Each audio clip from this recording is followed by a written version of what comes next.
Avec les producteurs, peut-être.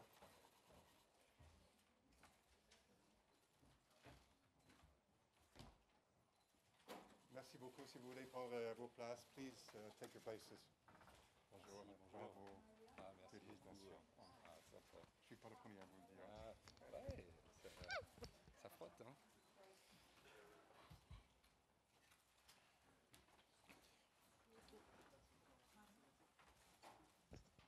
Si vous voulez regagner vos places, please take your places.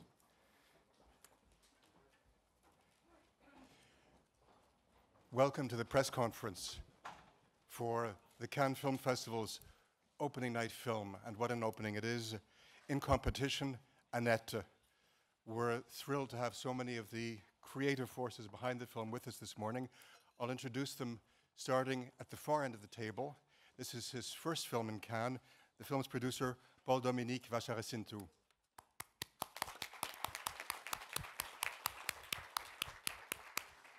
Next to me, a familiar face into the Cannes. This year he has no less than 2 films in competition with Bergman's Island, Charles Gilibert, producer.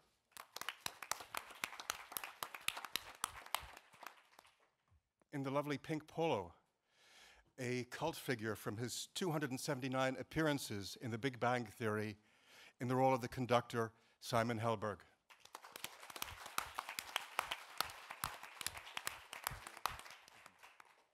Back at this side, 2 brothers who are the most prolific and influential band of the last half century.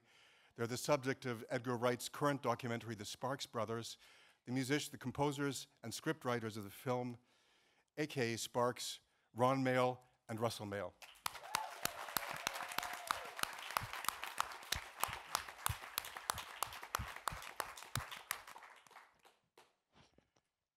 Marion Cotillard set a record a few years back at the film festival with 6 films in 5 years in competition in the role of Anne, Marion Cotillard.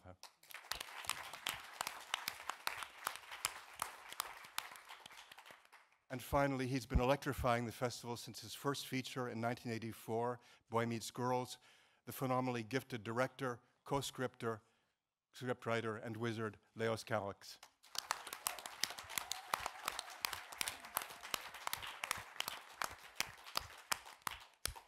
There are a number of questions, so I'm going to start. We'll kick things off with the first question in the middle.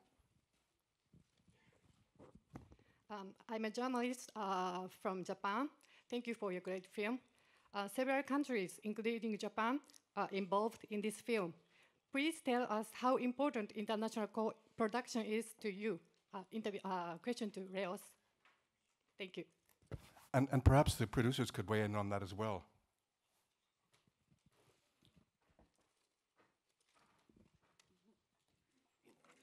You find money. Does it work? Yes. It works? Yeah. Japan is special because there's a man in Japan who's been helping me since almost the start, since my second film. I always call him Ken, but he's Kenzo, and I don't know his name, but we've been friends since the 80s. So that's all I know. The rest is, I get money from any place I can, but this man in Japan is special for me. So he helped Annette and he helped all my films. Et les producteurs pour le financement, enfin, pas seulement sur le plan artistique. C'est quoi son nom, We are talking about Kenzo Horikoshi. Horikoshi. Who has been very important too for us, and the possibility to buy back the rights, because this film has a long history, and some people were involved at a very early stage and fought very hard for this film, like Caroline Champetier, the DOP who is here in front of us. Yeah, we just came on board 3 years ago, and I mean, just by trusting Leos, we had the possibility to start the project with the help of Paul-Dominique. Thank you, Charles, for pointing out that we have with us Léo's longtime collaborator, the director of photography, Caroline Champetier, who is here to answer any questions as well if you would like to ask her. Next question, please. Sur le côté droit. Here, À droite, on the right of the stage. Grandesso Federico, Xinhua News Agency. A question for Marion Cotillard. How did you prepare on the set? How was this experience for you in the set, also with the director? Thank you so much. Merci beaucoup.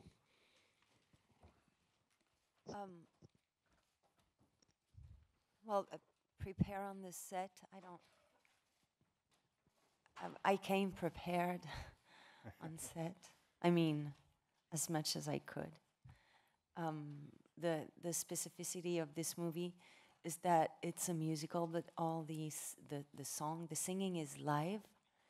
So, well, obviously we had a training during preparation because the difficulty is that when you sing and usually when you do musical, you record the songs in the studio, and then you lip sync on set. There it was live, so it means that the sound of the singing would be changed by every movement of the body, and we have actually a lot of action while singing. So the preparation for the singing was slightly different than any other project that involves singing. So I trained singing, moving a lot, like lying down or walking, running, bending. So that was an interesting way to live the singing. But what is amazing is that you can explore the little accidents of not being able to breathe or not being able to like sing properly, and that was actually interesting what it created. Lovely. Another question behind the camera on the right. Hello, this is Matic Majcem from RTV Slovenia. I have a question for Ron and Russell Mail. You've been making and writing music for over 50 years now, and you've explored pop music from all possible angles and genres. So I would just like to know if you've ever felt that you've reached the limit of what you can do within that 4-minute pop song structure, or are there still areas where you would like to go in the future, including these more conceptual projects like The Seduction of Ingmar Bergman and this one? Thank you. Well, the reason that we're really fascinated by the marriage of music and film is it is a way for us to kind of stretch what we're normally doing. I mean, we'll never leave just doing discrete 3 and 4 minute songs, but to work in a narrative musical way within a film structure is something that kind of stretches different muscles than you would use when you're just working on film and songs that are typical, if there's a typical Sparks album. But in particular, this project and the demands and, you know, just the idea of a collaborative process as opposed to a basic dictatorship when we're working by ourselves, but film is always a collaborative process, and that it's a learning experience as both for your attitude in what you're doing and then just the craft of it. Simon, I have a question. You share with the festival's artistic director, Thierry Frémaux, a passion for martial arts. Was it frustrating? You want me to fight him? Is that what it is? No, we but will fight. Were you frustrated not to be able to fight back against that Marine, your co-star?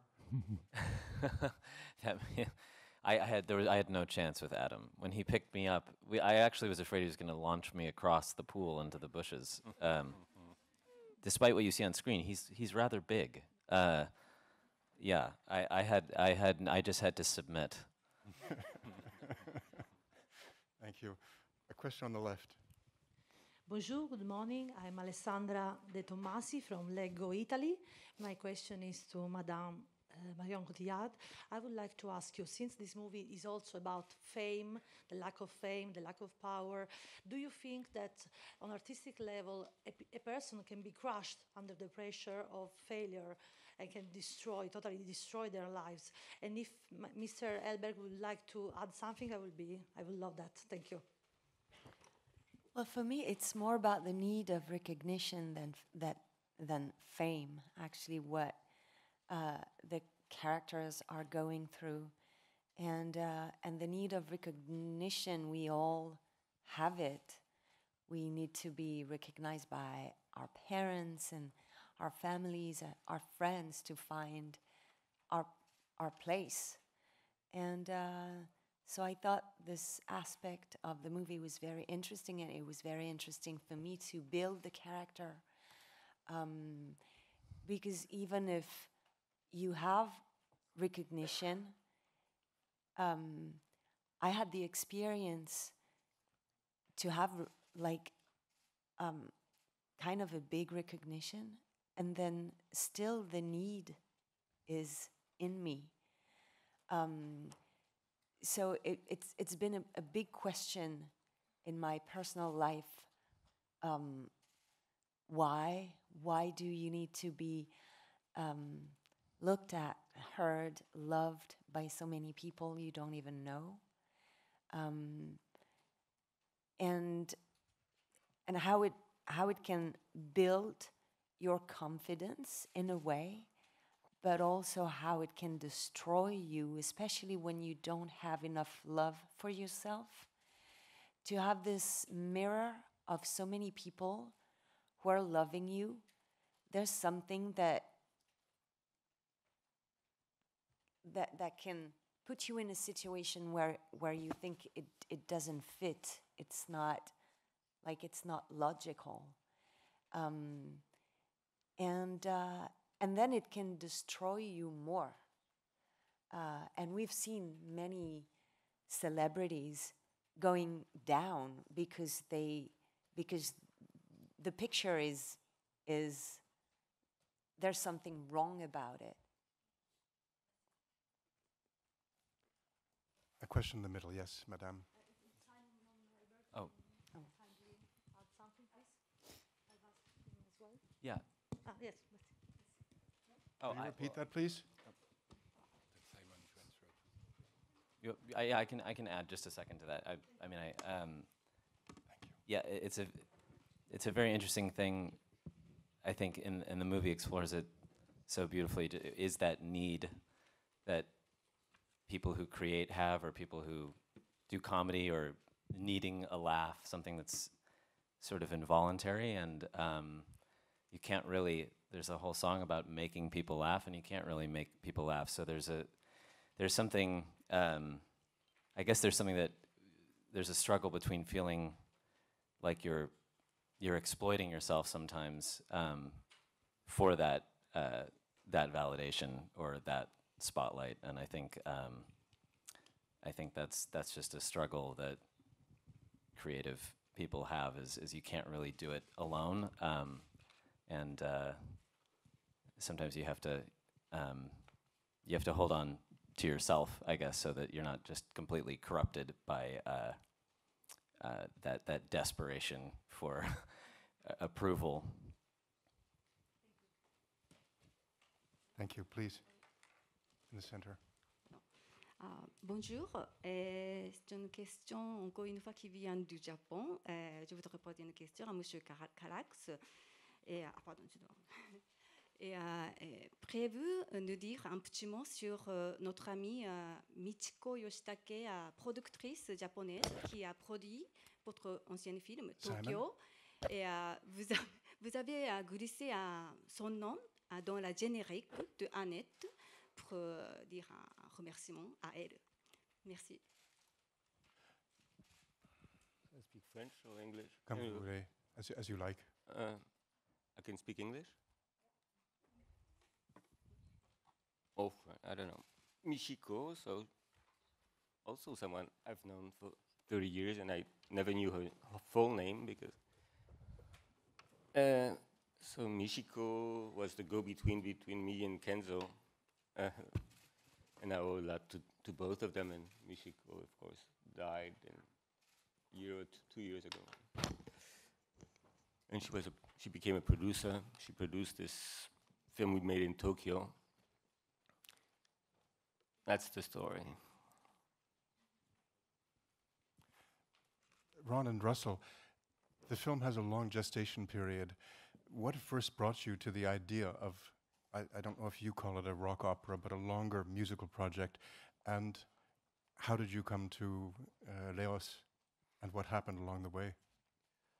Well, we had wanted to try to do sort of a half answers to the other question earlier about trying to explore other ways to work within pop music and just trying to push what you're doing and find new kind of forms or structures to do your music. So we wanted to do a narrative album as our next album. And so we had done this project that was called Annette. It was 9 years ago.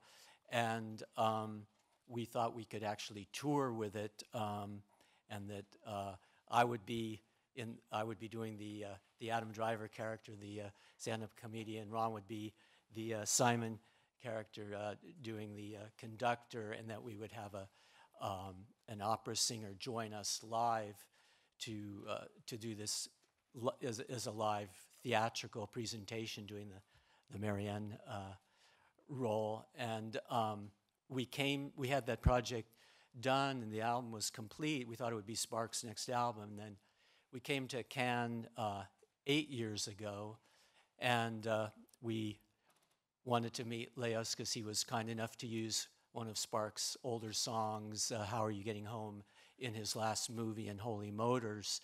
And so it was arranged to say hello, and we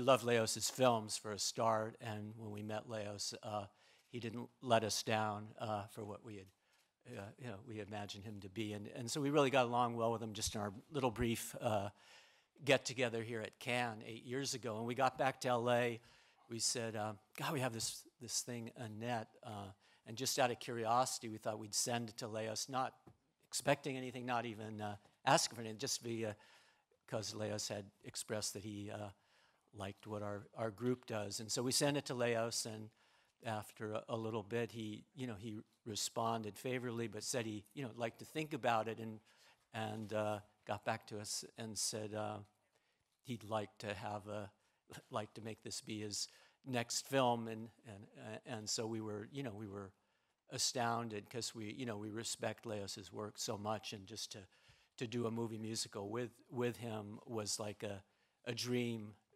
for us. So 8 years later, in questions of producers and all of that, but that stuff aside, it was a period of 8 years that we worked with Leos, sometimes in Paris, sometimes in Los Angeles, where we live, and it was just a process of kind of refining what we had originally done and shaping it more into, Leos is the director, and having it be his take on what we had originally, the seed of what we had originally done. And so it was this process of 8 years of kind of refining, and it was an amazing thing, because at that time it was really the three of us, and we were kind of, we owe Leos just for his kind of focus for 8 years.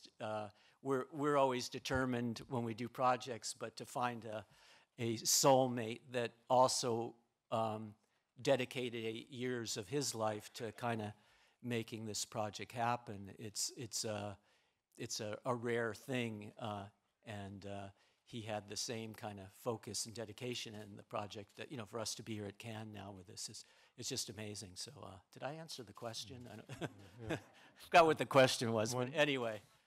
Just one brief thing that we had a discussion very early on with Leos just about our views of what a movie musical sensibility should be, and the one issue that Leos brought up and that we were happy to hear, because it's kind of a shared belief, is that the characters should be sincere in what they're saying, that they shouldn't be distanced or winking at all, and that's really important and kind of separates it from so many other kind of modern musicals where there's kind of a naturalistic. I mean, obviously, any movie musical is artificial in a certain sense, but the characters are naturalistic within that setting more than in kind of older Hollywood musical films. And Leos also shared that, I'm speaking for Leos, but he can tell me if I'm wrong, but shared just the philosophy about musicals too, where, it was decided kind of just by the nature of the project too, that to avoid a lot of what we thought, at least, the cliches of a movie musical of, the Hollywood sort of, a Broadway sort of approach where it's breaking into song and choreographed, numbers and all of that. It wasn't even really discussed. I think we were just on the same wavelength about the project, that it would be kind of a different take on doing a movie musical, and we found obviously a kindred spirit in that approach. Leos, do you want to talk about the music? Leos? For me, with Mauvais Sang, the David Bowie was so striking. The music has always been, you've given music a place in your films that's rarely seen on screen. Can you talk about what drew you to musical, I'm not going to call it a comedy, but a musical film? I think it comes from this frustration of, not being a musician, not being one of the brothers, the third brother, or not being, composer, singer, musician, not being able to go around the world with a little instrument or your voice, or what you hear and then compose. Cinema is, music rejected me when I was a kid. I'm not good with it. And then I went to cinema, but there's always been and I feel with cinema, I guess I feel like at times I feel like I can compose something, or I can, what was miraculous was that this, from when I discovered David Bowie and the brothers was about the same time, when I was 13 or 14, and so I felt at home with their music so much, which made it possible.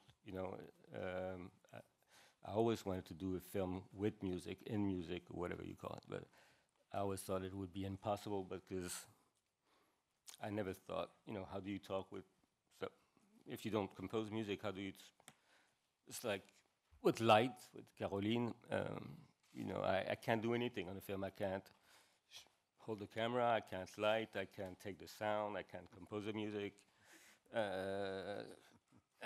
You have to meet people. You have to meet people who make it happen. And I thought it would never happen with music, but it did. Fantastic.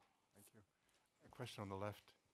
Bonjour, je suis Chiara Ugolini, La Repubblica. Une question pour Madame Cotillard. Je voulais demander votre rapport avec l'opéra, parce que dans le film, on voit des très belles personnages aimés, dont Violetta, Tosca, si vous en avez une qui est dans votre cœur. Et la différence avec un autre projet où la voix était très importante, il y a quelques années, le film sous Edith Piaf, totalement différent, mais si vous pouvez faire une comparaison entre les deux. Merci bien. Alors, j'étais pas très familière avec l'opéra. Quand j'avais une quinzaine d'années, j'écoutais beaucoup Carmen parce que j'avais vu le film en fait et j'adorais la musique. J'ai vu mon premier opéra quand je préparais le film, Annette, et ça a été un vrai choc en fait d'être transpercée d'émotions par une voix, par quelque chose que je ne saurais même pas expliquer en fait. Sachant que les chanteurs d'opéra, ils ont un rapport très particulier à l'émotion, parce que l'émotion va transformer leur voix. Donc en fait, tout est canalisé dans cette voix et pas autre part, quelque part. Chanteur d'opéra, il ne peut pas chanter en pleurant. Enfin d'ailleurs, personne. Mais quand on est à ce niveau d'excellence, et en même temps, ce qui se passe pour le spectateur,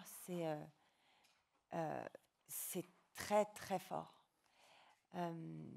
Donc j'ai découvert un peu plus l'opéra pendant que je préparais Annette. Maintenant, pour la deuxième partie de votre question, je serais incapable de comparer des films. Parce que je trouve que c'est pas comparable et notamment je saurais pas vraiment quoi dire puisque dans La Môme je chantais pas. Voilà, ils ont en commun qu'effectivement il y a de la très bonne musique dans les deux films. Merci. We have a question on the right here. Hi, Gunnar Relin from Sweden. A question for Russell and Ron. You talked about previously you thought of taking the music on the road. Do you have any plans on doing that now? Have you thought of how it would look, and are you planning a soundtrack album?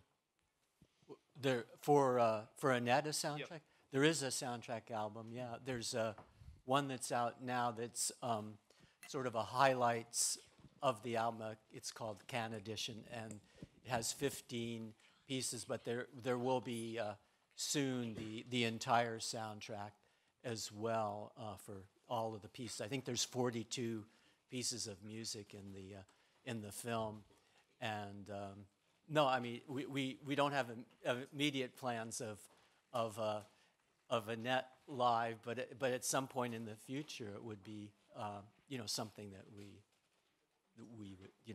could explore. It would be interesting, yeah, to do it, yeah. As long as Leos directs it.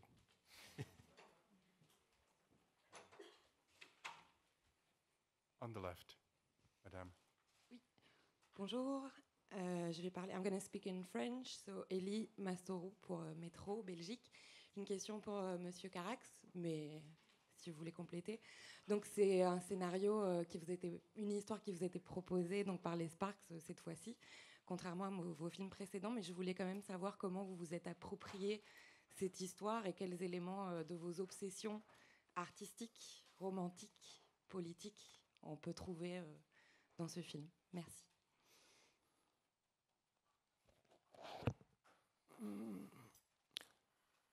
So yeah. Oh, in English.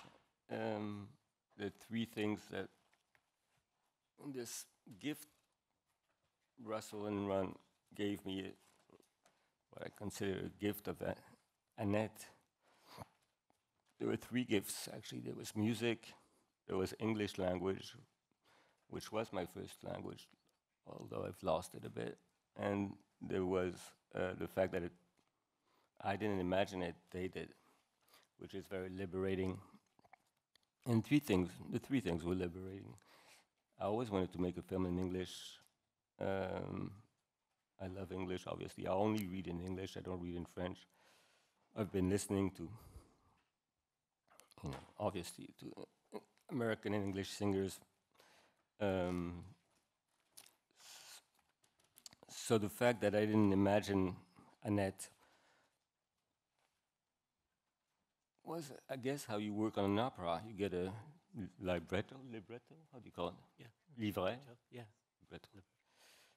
And then you you fuck with your mind and you try to create a world. But and what the brothers gave me, there was everything. There was Henry, there was Anne, there was the baby, there was Simon, there was. Then we had to invent these characters. We had to, who is Anne, who is Henry, who is Simon, what kind of stand-up, what kind of opera, and that baby, of course. We had to create that baby who can sing from 0 to 6 years old. But, you know, I don't know if I can't talk about obsessions and stuff. So I don't know that I do when I can, and so it's a strange film because it's a mix of many people focused, and of course Marion, Simon, and Adam, because Adam was there from the beginning. So in a way, I managed the film for him. Marion we met later, and Simon too, but Adam was there 7 years ago, I think, or 8 years, I don't know. So it's also nice when you know who you're imagining a film for, which is usually what I did before, because I don't use many actors. I use the same ones again and again. So I know, you know, I can imagine someone, not just anyone.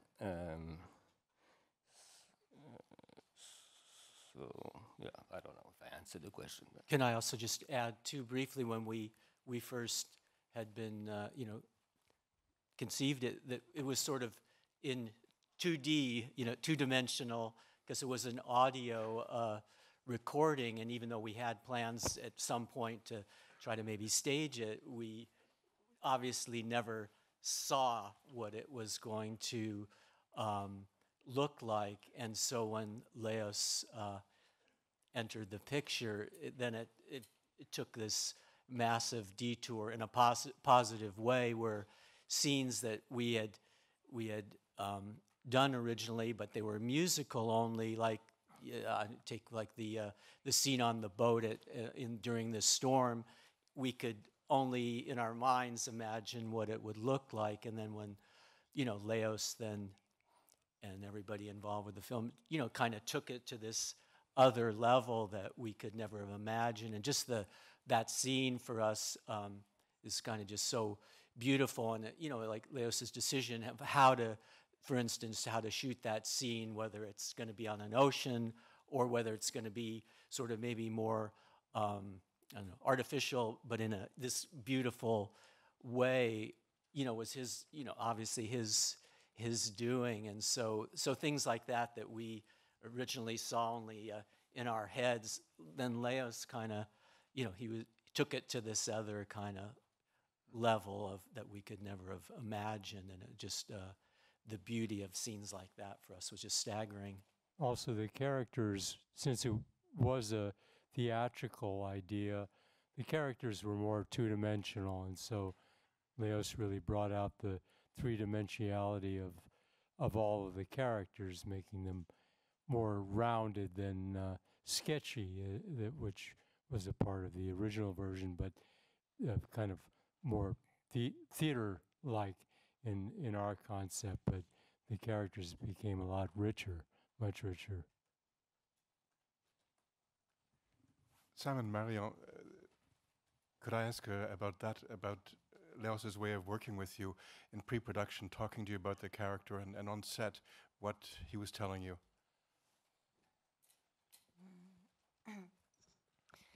During preparation, he gave me footages of Romy Schneider. A specific moment.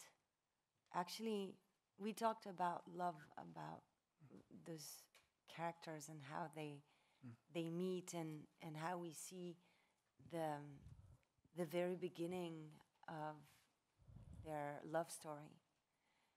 And it was this, on this footage, she gives an interview with an actor she's in love with.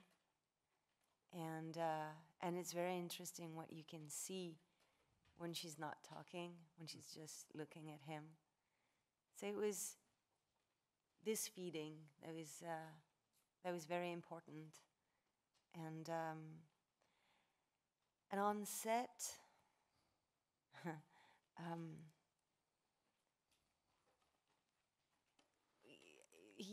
his spirit is in everything. Like, yeah, I think it's in the furniture, in the people, in everything, in the ideas. This idea of, well, now I guess we can talk about it, but of the kid,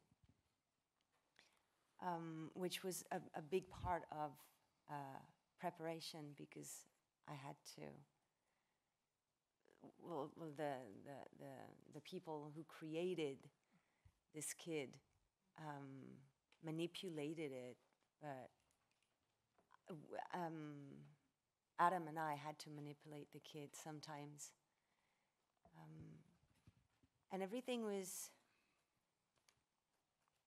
so rich already in the script and in the what Leos had created, that we actually didn't need to talk much.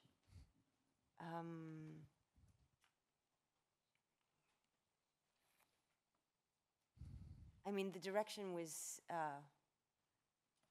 so hard to talk about that. No, he was just asking me to do things, and I did them.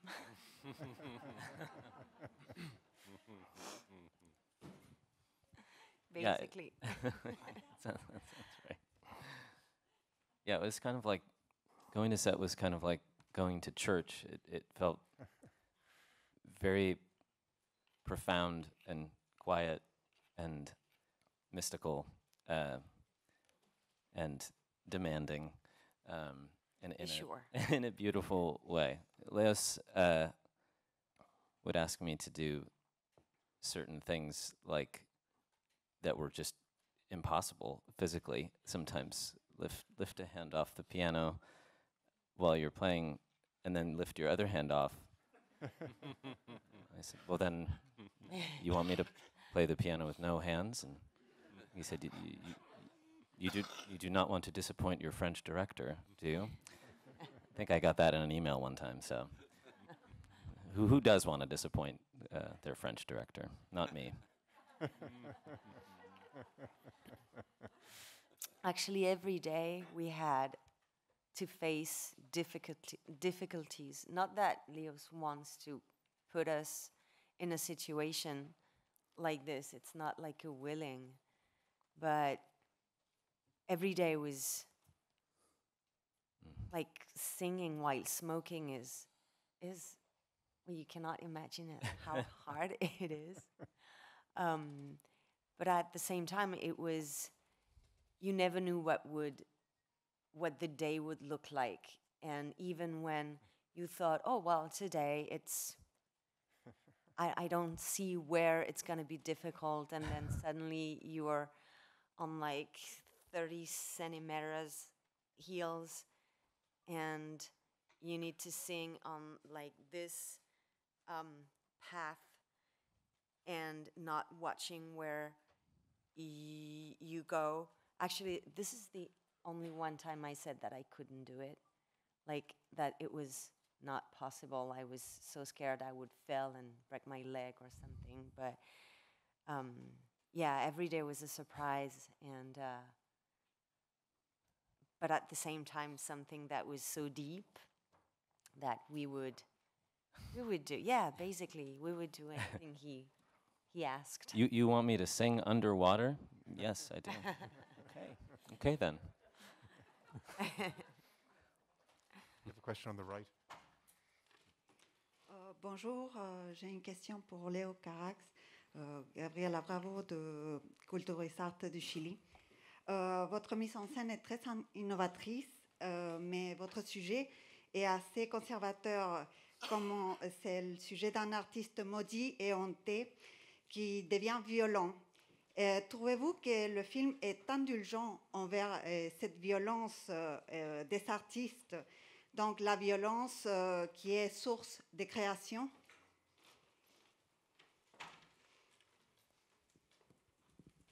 Non, mais non, enfin, je ne vois pas le cinéma comme indulgent. Ou...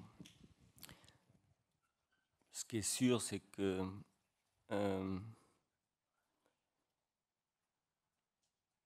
c'est ma vision d'une violence que ce que le cinéma met en scène, condamne, pardonne, ou le sentiment général qu'on a d'un film. Les films étant faits en grande majorité par les hommes, et par les hommes blancs, tout ça est en train de changer un peu. Donc là, c'est la vision, c'est une vision d'un homme, un mauvais père, on pourrait dire un mauvais homme, un mauvais mari, un mauvais artiste. Mais c'est comme si moi-même, je voudrais voir plein d'autres versions de cette histoire, faites par d'autres. C'est pas une histoire d'indulgence ou de...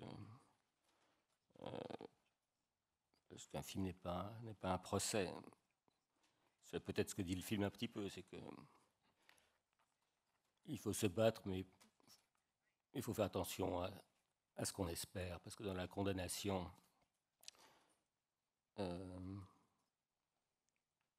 par exemple, est-ce qu'on veut que les gens finissent leur vie en prison, même son pire ennemi? C'est des choses importantes. Crime et châtiment, c'est important de savoir ce qu'on souhaite à son pire ennemi. Et je pense qu'on n'y pense pas beaucoup aujourd'hui.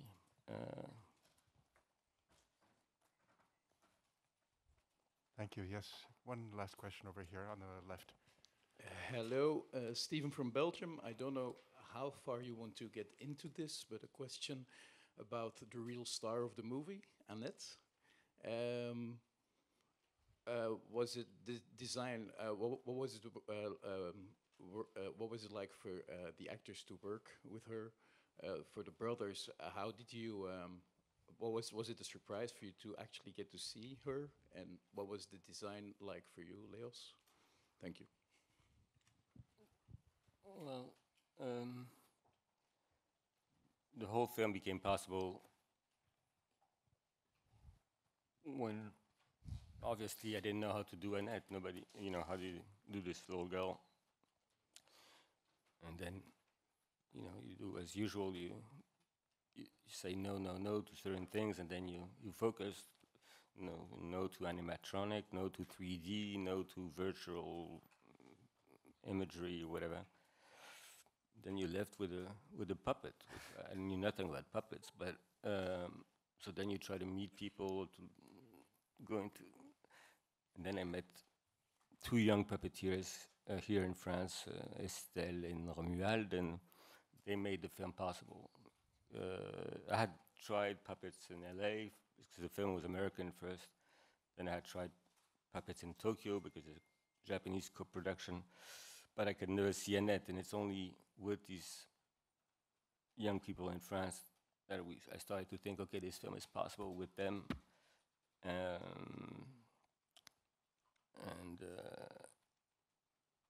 because I wanted Annette to be on the shoot, I wanted to, to be in the arms of the actors, and I needed to see her and to touch her. She couldn't be post-production or anything. And then we started falling in love with this little girl, and then in the course of the thing, I decided, okay, we're going to bring her back. We have to find a real little girl, like in Pinocchio. She has to become a real little girl, and then you have to find this impossible little girl, 4 years old, who can sing and confront Adam Driver. And I need to go piss, but I'll be back.